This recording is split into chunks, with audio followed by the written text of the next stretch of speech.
Assalamualaikum warahmatullahi wabarakatuh.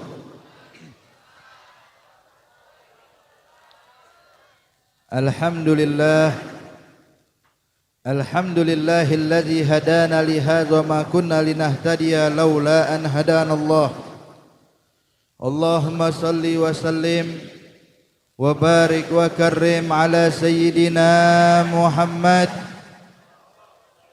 miftahi babi rahmatillah adada ma fi ilmillah salatan wa salaman daimaini bidawami mulkillah wa ala alihi wa sahbihi wa mawalah amma ba'd. Yang sama-sama kita hormati para alim ulama, para habaib, para kiai, tokoh masyarakat, wabil khusus kepada Al-Habib Hamid bin Ali Ridha bin Hamid bin Syekh Abu Bakar bin Salim, wal Habib Alwi bin Ahmad bin Alwi bin Syahab, begitu juga Ustaz Abdul Hadith dan juga para alim ulama lainnya yang hadir bersama kita, beserta juga yang hadir kepada kita tadi Bapak Lurah beserta jajarannya. Insyaallah kehadiran kita semua mendapatkan ridha dari Allah. Hadirin hadirat yang dimuliakan Allah, ini perkumpulan yang saat ini kita hadiri adalah perkumpulan yang sangat luar biasa. Perkumpulan yang bisa mendatangkan rahmat. Perkumpulan yang bisa mendatangkan ampunan. Perkumpulan yang insya Allah tidak bangun dari majelis ini melainkan kita termasuk orang-orang yang diridhai oleh Allah Subhanahu wa taala. Bagaimana tidak ayuhal ahbab? Sebab dalam perkumpulan ini yang kita sebutkan nama Allah, yang kita sebutkan nama Nabi besar Muhammad sallallahu alaihi wasallam, yang kita sebutkan hanya perkara yang baik, tidak ada perkara seburuk apapun diucapkan dalam majelis ini. Maka ketahuilah, setiap kalimat yang baik, setiap ucapan yang baik itu akan dikirimkan oleh Allah anugerah dan juga pahala dari Allah Subhanahu wa taala. Tapi sebaliknya, Bu, kalau ucapan buruk yang datang bukan pahala tapi kayak orang baca zikir, mengingat Allah, mengagungkan Allah, kira-kira dapat pahala dapat dosa? Kalau orang baca sholawat pada Nabi Muhammad, kira-kira dapat pahala dapat dosa? Kalau nyaci maki orang dapat pahala dapat dosa? Ngomongin orang dapat pahala dapat dosa? Majelis ini ada nggak caci maki? Di majelis ini ada ghibah, gosip nggak? Maka lihat, maka majelis kayak gini lihat penuh dengan rahmat Allah Subhanahu wa taala. Apalagi Bapak Ibu sekalian, disebutkan oleh ulama, inda zikri salihin tanzilur rahmah. Tempat yang disebutkan nama orang soleh, maka tempat tersebut diturunkan rahmat oleh Allah Subhanahu wa taala. Lalu bagaimana dengan majelis kita? Yang kita sebutkan bukan orang soleh saja, Bu, tapi yang kita sebutkan pemimpin kaum solihin, dialah Nabi kita Nabi Muhammad sallallahu alaihi wasallam, yang mana kalau orang ngucapin salawat satu kali saja kepada Rasulullah, maka niscaya Allah akan berikan untuk dia 10 rahmat. Sebagaimana Nabi menyatakan dalam hadis, man shalla alayya marrah sallallahu alaihi biha asyra, yang salawat padaku satu kali maka Allah akan membalas kebaikan orang tersebut dengan 10 rahmat. Kata ulama, jangankan 10 rahmat, 1 rahmat aja Pak diberikan Allah kepada kita cukup untuk nyelamatin kita nanti di akhirat. 1 rahmat. Apa sih artinya rahmat? Rahmat artinya kasih sayang. Bu, kalau Allah sudah sayang sama kita, masa iya Allah tega bakal azab kita? Enggak mungkin. Sebagaimana Nabi pernah menyatakan kepada para sahabat-sahabatnya, ketika dalam perang Khaybar, musuh ditaklukkan oleh pasukan muslimin.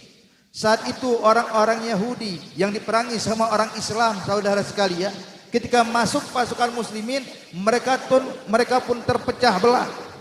Lari ke sana, lari kemari untuk menyelamatkan diri, sampai di antaranya ada satu ibu untuk menyelamatkan diri ditinggalkan bayinya. Ketika dia sudah lari jauh, baru ingat bayinya tertinggal di tengah-tengah pasukan muslimin. Hadirin, akhirnya Khaybar pun ditaklukkan. Saat itu sahabat-sahabat Rasulullah sallallahu alaihi wasallam yang terdidik dengan tarbiyahnya Nabi Muhammad, bahkan dalam keadaan jihad sekalipun sifat rahmah, sifat kasih sayang tidak lepas dari hati mereka. Melihat bayi menangis di tengah-tengah pasukan muslimin, kehausan, tidak ada orang tuanya, maka sahabat-sahabat pun tidak tega melihat ini bayi. Padahal tahu ini bayi, orang tuanya orang Yahudi yang memerangi Nabi Muhammad, saudara sekalian. Tapi bayi tidak bersalah, bayi tidak melakukan kesalahan sebagaimana orang tuanya. Maka sahabat ini pun mengangkat bayi tersebut di hadapan tawanan orang-orang Yahudi. Kata sahabat Rasulullah, ini bayinya siapa? Mana orang tuanya? Kata sahabat-sahabat Rasulullah. Semua orang Yahudi pun terdiam, nggak ada yang mengaku, hadirin. Tiba-tiba dari ujung sana teriak satu orang wanita, menangis berlari langsung menuju kepada sahabat ini, memegang itu bayi sambil mengatakan, ini adalah bayiku, ini adalah anakku. Maka diberikan oleh sahabat bayi tersebut kepada sang ibu. Sang ibu begitu bahagianya sampai lupa kalau dia tawanan perang. Saking senangnya, tertawa sang ibu ini menggendong bayinya. Sampai para sahabat-sahabat pun meneteskan air mata haru kepada kasih sayang seorang ibu kepada bayinya. Maka ketika para sahabat sedang menangis, terharu, hadirin. Lihat rahmah begitu indah, lihat kasih sayang begitu agungnya, menyentuh kalbu daripada kaum muslimin dan para sahabat-sahabat. Sampai akhirnya, hadirin hadirat yang dimuliakan Allah, Nabi waktu lewat melihat para sahabat sedang nangis meneteskan air mata, ditanya sama Rasulullah, mayubkikum ya ashabi, apa yang membuat kalian menangis hai sahabat-sahabatku? Sahabat pun mengatakan, ya Rasulullah, yang membuat kami menangis adalah rahmah kasih sayangnya sang ibu ini kepada bayinya. Maka Nabi pun tersenyum, hadirin. Nabi menoleh kepada sahabat-sahabatnya, hai sahabat-sahabatku, apakah mungkin ini ibu bakal melemparkan bayinya ke dalam api? Sahabat mengatakan, hasya wa kalla, tidak mungkin ya Rasulullah. Kenapa? Sebab kasih sayang ibu ini yang akan menghalangi bagaimana mungkin bakal menyiksa bayinya sendiri. Maka saat itu Nabi pun berkata kepada sahabatnya, hai sahabat-sahabatku, tahukah kalian kasih sayangnya Allah kepada kalian lebih banyak dibandingkan kasih sayang ibu ini kepada bayinya. Artinya Pak, kalau seorang ibu begitu menyayangi sang bayi, tidak mau bayinya terluka, tidak mungkin ibu ini bakal meninggalkan bayinya dalam keadaan susah. Lalu bagaimana kalau Allah sudah sayang sama kita? Hadirin, Nabi pernah bilang, sesungguhnya Allah menciptakan 100 rahmat. Satu rahmat Allah turunkan buat bumi, satu rahmat Allah turunkan di dunia, sehingga kita bisa melihat bagaimana kasih sayangnya induk hewan binatang buas kepada anaknya, kasih sayang ibu kepada anak-anaknya, kasih sayang kepada sesamanya. Saudara sekalian, ini yang kita lihat, kasih sayang satu dengan yang lainnya, ini hanya 1/100 daripada rahmat Allah yang diciptakan oleh Allah untuk kita. Lalu Nabi bilang, sisanya yang 99 Allah sisakan buat kita nanti di akhirat kelak. Hadirin, kalau satu rahmat aja kita bisa terharu, kagum yang Allah berikan kepada kita manusia, lalu bagaimana dengan kasih sayangnya Allah? Sampai ada satu orang ulama bilang, tahukah engkau kalau kita mau gambarkan ilustrasi rahmatnya Allah kepada kita, kepada orang yang taat kepadanya, ini ibaratnya kalau bayi di pangkuan ibunya, hadirin. Ada bayi di pangku sama ibunya. Ini bayi tentunya subhanallah dibersihkan, dimandikan, dikasih wangian, saudara sekalian, digendong, dicium, dan dibawa kemanapun ibu ini pergi. Ketika bayi yang digendong, yang disayang ini tiba-tiba ngompol, Bu, kira-kira ibunya bakal ngomel-ngomel nggak sama bayinya? Ada yang bilang, ini dasar bayi kurang ajar, kencing sembarangan, ada gitu? Nggak ada. Yang ada begitu bayinya ngompol, apa yang dilakukan main ibu? Sang ibu ini bakal mengangkat itu bayi, menggantikan pakaiannya, membersihkan sang bayi. Setelah digantikan pakaian dan dibersihkan, apa yang dilakukan ibu ini? Diangkat lagi, Pak, seakan-akan bayi ini nggak pernah salah sama dia. Dicium kembali, dia lupakan segala macam kesalahannya. Kenapa? Karena bentuknya kasih sayang ibu kepada anak. Dan ketahuilah, kasih sayang Allah lebih dari itu. Makanya hadirin hadirat, kalau pengen cari rahmat, ya kayak begini nih. Perkumpulan yang mana disebutkan nama Allah, nama Rasulullah. Bukan depan TV, Bu. Kalau depan TV mah nggak bakal datang rahmat. Duduk pinggir jalan nunggu ngapain? Nungguin rahmat. Rahmat bin siapa nih? Pak RT. Ya. Bukan, rahmat dari Allah tuh nggak bakal datang kalau kita cuma nongkrong pinggir jalan, cuma duduk depan televisi. Rahmat Allah bakal datang kayak begini. Makanya hadirin nih, untung ada majelis maulid nih malam ya. Coba kalau nggak ada majelis maulid lagi pada nonton TV semua nih ya. Ya, nggak kebagian rahmat. Ini untung saudara sekalian kita dikasih rahmat sama Allah Subhanahu wa taala. Jadi bersyukur Bu, Pak. Terus terang, Beb, kenapa sih kita cari rahmat Allah? Jujur hadirin. Nabi pernah bilang dalam hadis, kata Rasulullah, la ahad yadkhulul jannah bi amali.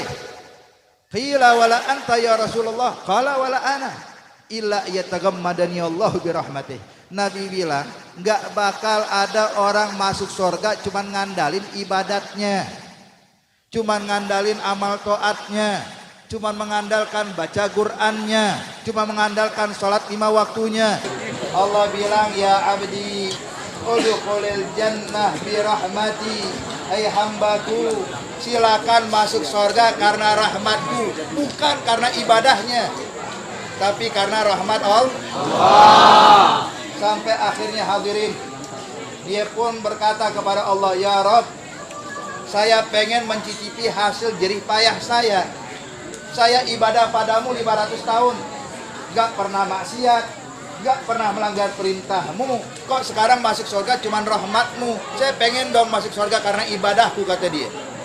Maka Allah katakan, Bu, kalau memang itu maumu, ayo kita timbang ulang ibadahmu yang 500 tahun dengan nikmat penglihatan yang aku berikan untukmu.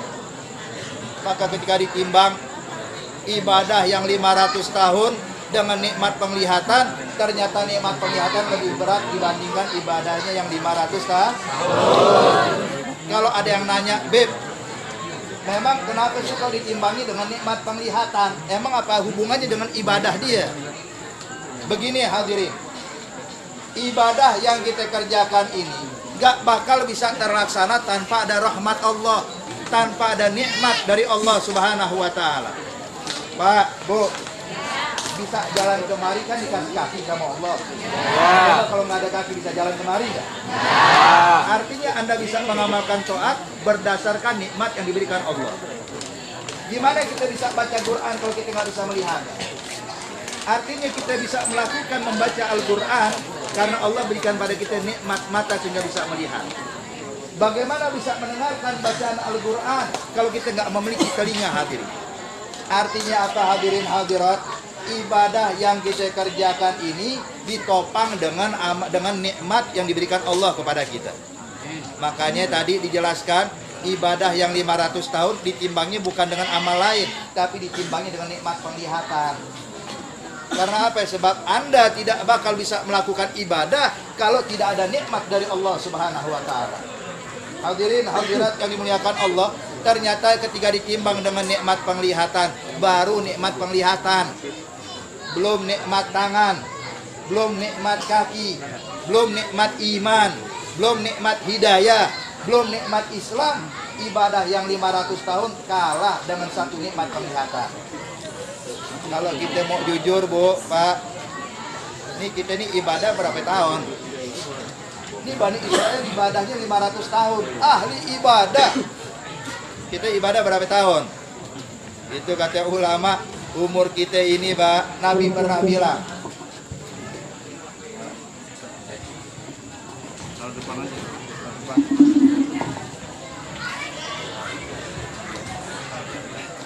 Allah. Nabi pernah bilang, hadirin, bahwasanya umur kita ini, umur umatnya Rasulullah itu antara 60 sampai 70 tahun. Jarang yang nyampe 100 tahun, betul? Ini umur kita nih, 60 sampai 70 tahun. Pada senang banget Nabi ngalah.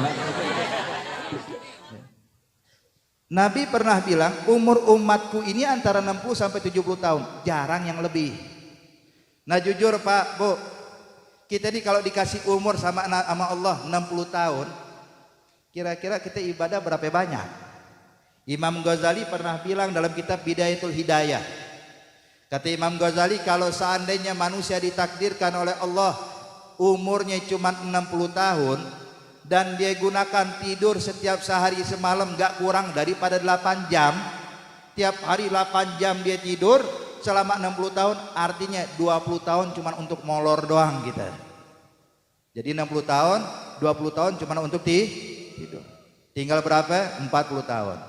Ini yang 40 tahun buat ibadah semua? Kagak. Nonton TV berapa jam? Nonton TV kita bilang 8 jam. Pagi nonton TV, siang nonton TV, sore dan malam nonton TV. Nonton TV 8 jam juga, Beb. Masya Allah, 20 tahun buat tidur, 20 tahun buat nongkrong depan TV doang kita. Tinggal 20 tahun buat ibadah semuanya. Kagak. Ini bapak kalau main catur berapa jam?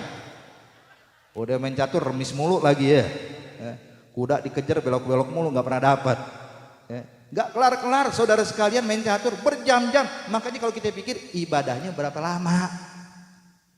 Makanya dijelaskan kalau seandainya kita mau jujur, paling kalau mau dipres semua ibadah kita, sholat kita doang Bu, paling cuma dapat setahun. Betul apa betul? Itu pun kadang-kadang masih lupa berapa rokaat ya. Ini dua rokaat atau 3 rokaat. Udah sedikit pakai lupa lagi saudara sekalian. Terus kira-kira apa yang mau dibanggakan? Apakah saya pasti masuk surga, Beb? Kenapa? Sholat 5 waktu nggak pernah tinggal. Tunggu dulu. Sholatnya ente masih belum khusyuk. Terus gimana, Beb? Jadi jangan ibadah tetap ibadah. Ibadah itu kewajiban, nggak boleh kita tinggalkan. Terus apa fungsinya ibadah? Fungsinya ibadah untuk mancing rahmatnya Allah. Sebab kalau nggak ibadah, gimana bisa dapat rahmat Allah? Kalau kita nggak duduk di majelis kayak gini, gimana bisa dapat rahmat Allah? Maka perkumpulan kita ini hadirin hadirat cuman untuk memancing rahmatnya Allah, biar nanti di akhirat terdengar suruhan Allah kepada kita, ya abdi, hai hambaku, silakan masuk surga karena rahmatku, kata Allah subhanahu wa ta'ala. Insya Allah kita semua masuk surga, amin, tanpa dihisab dan diazab, amin. Maka ini yang kita harapkan. Gimana? Ya duduk di majelis kayak begini. Tahu nggak cara dapetin ridha Allah? Cara dapetin rahmat Allah yang paling mudah, gampang. Apa? Ikutin jalan Nabi Muhammad. Contoh Rasulullah dalam segala hal. Dari gaya berpikir, contoh Nabi. Gaya berbicara, contoh Nabi. Gaya berbuat, contoh Nabi. Jangan kita cuma mengandalkan Pak, maaf. Banyak orang zaman sekarang jujur saudara sekalian, kalau bilang nyontoh Nabi paling cuma bilang sholat sunnah doang. Apa sunnah Nabi? Sholat 2 rakaat sebelum zuhur, 2 rakaat selepas asar, qobliyah, ba'diyah. Memang betul sunnah, nggak salah. Apalagi sunnah? Puasa Senin Kamis, bener. Tapi ingat, ajaran Nabi bukan cuma ibadah. Ajaran Nabi saudara sekalian bahkan dalam kegiatan sehari-hari. Makanya Allah bilang dalam Al-Quran, Allah nyatakan, Bu, laqad kana lakum fi rasulillahi uswatun hasanah. Perhatikan ayat ini. Allah nyatakan sungguh terdapat pada diri Nabi Muhammad, bukan hanya dalam sholatnya Nabi Muhammad, bukan hanya dalam ibadah Nabi Muhammad, tapi dalam diri Nabi Muhammad. Artinya apa? Ibadahnya, bukan ibadahnya, makannya, minumnya, tidurnya, gerak-geriknya, bicaranya, diamnya, maka Nabi Muhammad uswatun hasanah, tauladan yang baik buat kita semuanya. Hadirin hadirat yang dimuliakan Allah, maka sekali lagi kita bersyukur pada Allah. Allah kumpulkan kita di majelis ini, insya Allah gak bangun kita melainkan dapat rahmat Allah. Jadi Bu, ayo sama-sama Bapak sekalian kita introspeksi diri kita. Kira-kira nih yang kita lakukan sehari-hari udah mirip belum sama Nabi Muhammad? Ya. Insya Allah ya. Kita pengen benar-benar, bukan cuma insya Allah dong, yakin ikutin Nabi. Itu dijelaskan Bu, Pak ya. Orang yang ngikutin Nabi seluruhnya dicontoh mengikuti Rasulullah, maka dia adalah orang yang bakal paling dekat sama Nabi Muhammad nanti di akhirat. Hadirin, satu cerita terakhir ini dijelaskan bahwasanya orang yang bermimpi berjumpa dengan Rasulullah, maka itu benar-benar Rasulullah. Sebagaimana disebutkan oleh Imam Al-Bukhari di dalam kitab sahihnya, Nabi pernah bilang, man ra'ani fil manam faqad ra'ani haqqa fa inna syaitan la yatamatsalu bi. Nabi bilang, barang siapa yang bermimpi melihat aku, maka itu benar-benar aku, sebab syaitan nggak bakal bisa merubah wujudnya seperti aku. Kira-kira di sini ada yang pernah mimpi Nabi nggak? Pengen nggak mimpi ketemu Nabi? Maka banyakin baca sholawat, amalin sunnah Nabi. Itu dijelaskan, Pak. Orang yang mimpi berjumpa dengan Rasulullah itu mendapatkan kedudukan mulia, nggak sembarangan, nggak gampang, saudara sekalian. Arti orang yang hatinya bersih, dia bakal bisa melihat Rasulullah. Dan kalau mandang Nabi, Bu, ingat, bukan berarti orang kalau mimpi ketemu Nabi terus langsung jadi mulia. Kadang orang mimpi ketemu Nabi, saudara sekalian, jadi hina di hadapan Allah. Beb, kok bisa? Iya, kalau ente ketemu Nabi, mimpi dalam mimpi ente ketemu Nabi, terus Nabi cemberut sama ente, terus ente jadi mulia gitu. Alhamdulillah, Beb, semalam saya mimpi Nabi, terus Nabi bilang apa? Nabi ngomelin aneh. Ya, ini bukan mulia namanya, ente buat salah. Ya, seperti ada satu orang, saudara sekalian, ini ada orang yang gampang mengkafirkan orang lain, memusyrikkan orang lain, membid'ahkan orang lain. Dia ulama di masanya dia. Di kelompoknya ini seorang ulama, seorang tokoh, cuman gampang mengkafirkan orang Islam. Jadi kalau orang Islam beda sama dia, hadza kafir. Ini bid'ah, ini sesat, ini musyrik, gampang mengkafirkan orang Islam. Kita bingung. Nabi berusaha masukin orang ke Islam, datang dia berusaha mengeluarkan orang Islam kepada agama lain. Ya, Nabi ayo masuk Islam, datang dia diusir orang Islam. Itu bukan muslim, masya Allah. Ini orang, Bu, yang gampang mengkafirkan. Subhanallah. Ya, dia ada di Haramain Syarifain sana. Ketika malam dia tidur, mimpi. Waktu mimpi ketemu Rasulullah, Nabi mukanya cemberut, merah wajahnya Nabi. Nabi katakan, ente nggak boleh lagi tinggal di Madinah, ente harus keluar dari kota Madinah. Diusir sama Nabi. Bangun tidur dia senyum, alhamdulillah. Loh, kok ente senyum? Nabi nyuruh saya dakwah ke tempat lain, bukan nyuruh dakwah, ente diusir sama Nabi. Ini kan kadang-kadang suka begini, hadirin. Makanya di sini perlu kita pahami. Kalau kita pengen mimpi ketemu Nabi, usahakan Nabi senyum sama kita. Nabi bangga sama kita, Nabi senang sama kita. Gimana caranya? Amalin ajaran Nabi Muhammad. Jadi kalau ketemu sama Nabi, Nabi bahagia. Bu, Pak, coba sekarang apa yang terjadi di rumah kita, kita siapkan biar Nabi bisa senyum sama kita. Nanti kalau pulang ke rumah, coba lihat apa yang ada di rumah kita. Bagaimana adat istiadat di rumah kita, bagaimana kegiatan anak-anak di rumah kita. Coba bayangkan kalau Nabi mampir ke rumah kita, Nabi senyum apa sedih? Kalau kita pengen Nabi senyum, maka ayo segala hal adat istiadat yang buruk, yang menyimpang dari ajaran Nabi, singkirkan dalam kehidupan kita. Ini persiapan biar Nabi tersenyum. Jangan nanti ibu-ibu maaf-maaf. Ini kalau hadiran maulid kayak gini, masya Allah, pada pakai kerudungan semua. Besok kalau beli sayur pakai kerudungan juga ya. Jangan ntar kalau hadir maulid pakai kerudungan, hadir majelis taklim pakai kerudungan, giliran beli sayur, masya Allah, diumbar auratnya. Jangan. Bayangin, Bu, Nabi selalu ada sama kita. Ini yang kita lakukan nih. Ini saat ini Nabi menyaksikan. Coba lakukan segala hal yang mana Nabi bahagia. Maka ini barometer kita ya. Jangan cari barometer selain Nabi Muhammad. Kalau selain Rasulullah nggak bakal baik, tapi barometer kita Rasulullah. Sebelum kita berbuat, bayangkan Rasulullah senang nggak saya melakukan ini. Kalau kita ingin berbicara, pikirin Nabi senang nggak kalau saya ngomong kayak begini. Sehingga setiap perilaku kita nggak keluar dari jalurnya Nabi Muhammad Sallallahu Alaihi Wasallam. Jadi intinya hadirin hadirat yang dimuliakan Allah, ayo saya mengajak diri saya juga antum sekalian. Saya nggak ingin berpanjang lebar, ini sudah larut malam dan juga akan disampaikan nasihat berikutnya oleh guru kita Al-Habib Alwi. Intinya saya mengajak diri saya juga antum sekalian, ayo berusahalah bikin Nabi tersenyum kepada kita. Berusahalah Nabi bangga kepada kita. Insya Allah Allah berikan taufik hidayah untuk kita semuanya dan kita digolongkan orang yang mendapat ridha dan rahmatnya. Amin ya rabbal alamin birahmatika arhamar rahimin. Wa sallallahu ala sayidina Muhammadin nabiyil ummi wa alihi washabbihi wasallam. Walhamdulillahi rabbil alamin. Wassalamu alaikum warahmatullahi wabarakatuh.